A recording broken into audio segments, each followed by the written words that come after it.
এই 26 তারিখের দিনের আপনি যান নাই, এটার মধ্যে কিন্তু অনেক দ্বন্দ্ব আছে। আপনাকে কেন 22 তারিখেই বলে দেওয়া হলো যে আপনি ওখানে যান না? না তো এরকম বলেনি তো। এটা হয়েছে ম্যাডাম। 26 তারিখে কি আপনাদের কাছে অনেক ভুল তথ্য আছে এবং তারা কিলিং শুরু করেছে 11:30 থেকে 11টার পরে। তার আগে কাউকে বলে নাই। যদি তখন আপনি সেনাবাহিনী পাঠাতেন, ব্ল্যাক পাঠাতেন, আবার আপনার মতো না। 2009 সালের 25 ফেব্রুয়ারি একটি দিন যা বাংলাদেশের ইতিহাসে চিরকাল রক্তাক্ত অধ্যায় হিসেবে খোদাই হয়ে থাকবে। পিলখানার বিডিআর সদর দপ্তরে ঘটে যাওয়া মর্মান্তিক সেই হত্যাযজ্ঞে প্রাণ হারান 57 জন সেনা কর্মকর্তা। সেদিন দেশের সীমান্ত রক্ষার গৌরবময় অধ্যায়টিকে যেন অন্ধকারে ঠেলে দেওয়া হয়েছিল। কিন্তু এত বছর পরেও প্রশ্ন থেকে যায়, কেন এমনটা হলো? আপনারা হয়তো জানেন, এই ঘটনা প্রথমে একটি অভ্যন্তরীণ বিদ্রোহ হিসেবে উপস্থাপন করা হয়েছিল, কিন্তু সাম্প্রতিক অনুসন্ধান ও কিছু প্রকাশিত তথ্য বলছে এটি কোনো সাধারণ বিদ্রোহ নয়, বরং এর পেছনে ছিল একটি গভীর ষড়যন্ত্র যা পরিকল্পিতভাবে বাস্তবায়ন করা হয়। আর সেই ষড়যন্ত্রের সূত্র ধরেই উঠে আসছে ভারতীয় গোয়েন্দা সংস্থা রয়ের নাম। অনুসন্ধানে দেখা গেছে, বিদ্রোহের আগের দিন থেকেই পিলখানার আশেপাশে চলছিল অদ্ভুত এক প্রস্তুতি। কিছু বিদেশি নাগরিককে বিভিন্ন হোটেলে দেখা গেছে, যাদের চলাফেরা ছিল রহস্যময়। এরা কি শুধু পর্যটক ছিলেন, নাকি বিশেষ কোনো মিশনে এসেছিলেন? সেদিন বিডিআর সদর দপ্তরের ভেতরে এবং বাইরে যা ঘটেছিল তা ছিল এক অমানবিক দৃশ্য।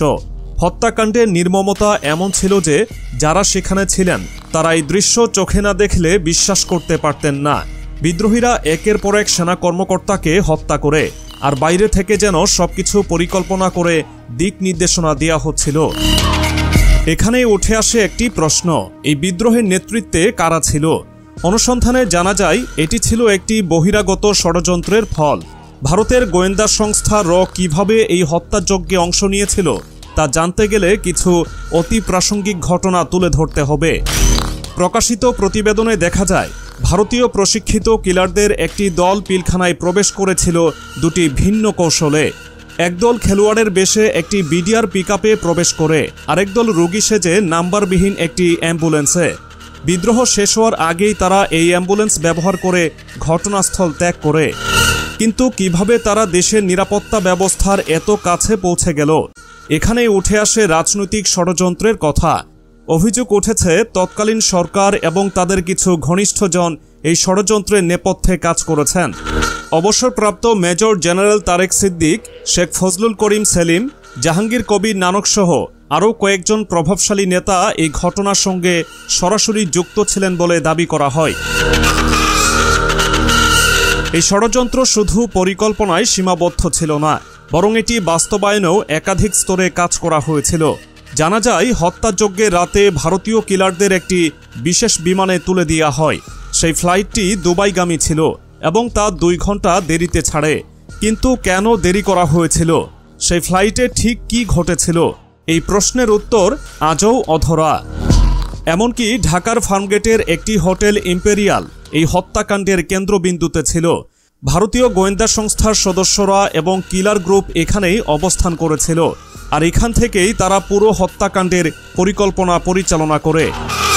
এত সব তথ্যের পরও বিদ্রোহের এই ঘটনার প্রকৃত তদন্ত আজও হয়নি। সেদিন পিলখানার সিসিটিভি ফুটেজ কেন ধ্বংস করা হয়েছিল? কেন তদন্ত কমিটির রিপোর্টে উল্লেখ থাকা প্রভাবশালী নেতাদের নাম অন্তর্ভুক্ত করা হলো না? শেখ হাসিনা সরাসরি হস্তক্ষেপে কেন তাদের জিজ্ঞাসাবাদ করা হয়নি? অনেকেই মনে করেন 2009 সালের পিলখানা হত্যাকাণ্ড ছিল একটি আকস্মিক ঘটনা, কিন্তু সত্যি বলতে এটি কোনো হঠাৎ ঘটে যাওয়া বিদ্রোহ নয়। এটি ছিল দীর্ঘ পরিকল্পনার ফসল, একটি ষড়যন্ত্র যার মূল লক্ষ্য ছিল বাংলাদেশ সেনাবাহিনীকে দুর্বল করা এবং দেশের নিরাপত্তা ব্যবস্থাকে ভেঙে ফেলা। যখন ভারতের গোয়েন্দা সংস্থা রয়ের ভূমিকা নিয়ে প্রশ্ন তোলা হয়, তখন তাদের সংযুক্তি প্রমাণ করে কিছু ঘটনা প্রকাশ্যে আসে। ঢাকায় বসে তারা কিভাবে পুরো পরিকল্পনার দিক নির্দেশনা দিয়েছিল তা জানতে পেরে অনেকেই বিস্মিত হন। বিশেষত প্রশ্ন ওঠে, কেন পিলখানার সিসিটিভি ফুটেজ ধ্বংস করা হলো?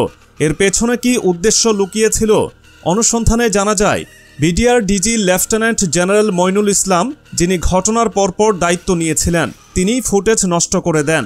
অথচ এই ফুটেজ ছিল একমাত্র প্রমাণ যা কিলারদের এবং তাদের সহযোগীদের শনাক্ত করতে পারত।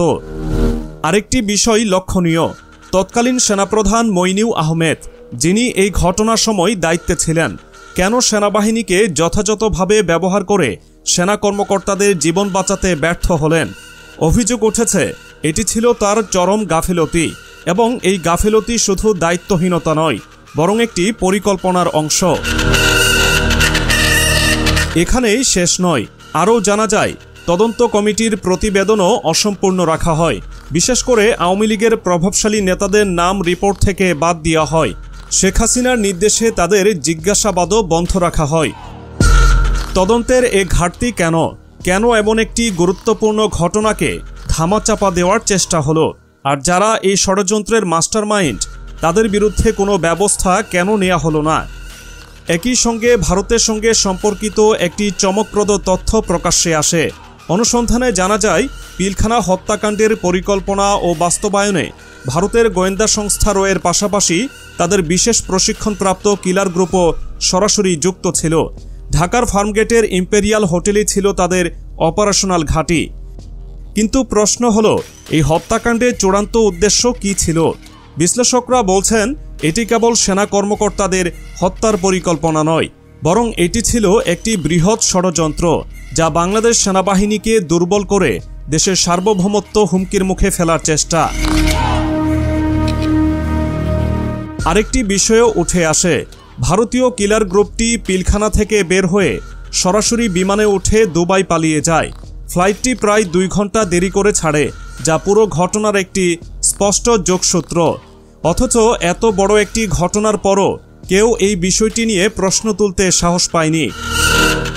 এই সমস্ত ঘটনার মধ্যে সবচেয়ে গুরুত্বপূর্ণ প্রশ্ন হচ্ছে, কিভাবে এত বড় একটি হত্যাযজ্ঞ এত সহজে ঘটল? কেন দেশের গোয়েন্দা সংস্থাগুলো এই পরিকল্পনা আগে থেকে জানতে পারল না? আর যদি তারা জানত, তাহলে কেন কোনো পদক্ষেপ নেওয়া হয়নি? অনেকেই মনে করেন এই ঘটনার পুরো দায় সেনাবাহিনীর দায়িত্বপ্রাপ্ত কর্মকর্তাদের এবং শেখ হাসিনা সরকারের। আপনারা হয়তো ভাবছেন এত বছর পরেও কেন এসব প্রশ্নের উত্তর মেলেনি? কারণ এটি শুধু একটি হত্যাকাণ্ড নয়, এটি একটি রাজনৈতিক প্যাচ এবং আন্তর্জাতিক ষড়যন্ত্রের অংশ। আজ আমরা যে তথ্যগুলো তুলে ধরলাম, সেগুলো কি আপনাকে নতুন করে ভাবাতে বাধ্য করল না? পিলখানার সেই বিদ্রোহ কি শুধু একটি বিদ্রোহ ছিল, নাকি এটি ছিল এমন একটি পরিকল্পিত ষড়যন্ত্র যার শিকড় অনেক গভীরে প্রথিত? এই প্রশ্নগুলোর উত্তর খুঁজতে হলে আমাদের সবার সম্মিলিত প্রচেষ্টা দরকার। কারণ সত্য কখনোই চাপা থাকে না, একদিন না একদিন তা প্রকাশিত হবেই। কিন্তু সেই সত্য জানার জন্য আমাদের সচেতন হতে হবে, প্রশ্ন করতে হবে এবং বিচার দাবি করতে হবে।